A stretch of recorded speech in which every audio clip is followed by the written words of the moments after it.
সবাই সতর্ক থাকবেন। এই দুনিয়াতে আমি আপনি যেই কাজ করি সেই কাজের হিসাব দিতে হয়। হয়তো চাকরি, আর নয়তো ঘর, আর নয়তো সমাজ, অথবা মন্ত্রী মিনিস্টার। সব জায়গায় যদি জব দিতে থাকে, আল্লাহর কাছে কেন থাকবে না? ভালো কাজের পুরস্কার আর খারাপ কাজের জন্য শাস্তি আপনাকে পেতেই হবে। এই জন্য আল্লাহ পাক আপনাকে আমাকে দুটি হাত দিছে ধরার জন্য। মনে রাখতে হবে, ধরবো কী জন্য? আমার স্বার্থের জন্য, ভালোর জন্য, কাজ করার জন্য। এই ফাঁকি দিয়া উজু বানায় নামাজ পড়তে হইব। ফাও দিছে হাঁটার জন্য, হেঁটে গিয়া চাকরি করতে হয়, নিজের সাংসারিক, পারিপার্শ্বিক, সামাজিক কাজ করতে হয়। আবার চোখ দিছে ভালো মন্দ দেখার জন্য, আর ব্রেন দিছে এই কাজটা করলে আমার ভালো হবে, সমাজের ভালো হবে, রাষ্ট্রের ভালো হবে না খারাপ হবে, এগুলা বিবেচনা করার জন্য।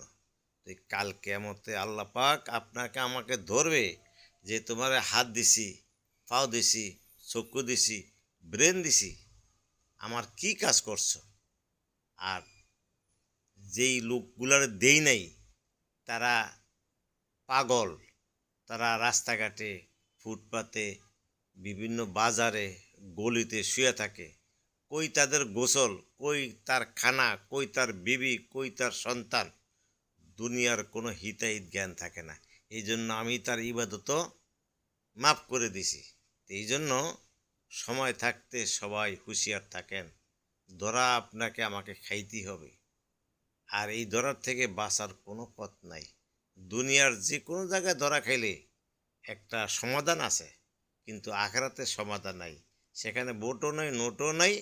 সেখানে কি লা ইলাহা ইল্লাল্লাহ মুহাম্মাদুর রাসূলুল্লাহ, এটা খালি মুখের বুলি না, এটা অন্তরের বুলি।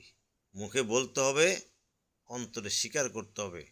আমার হাত পাও সর্ব অঙ্গ দিয়া এইটার কাজ করতে হবে।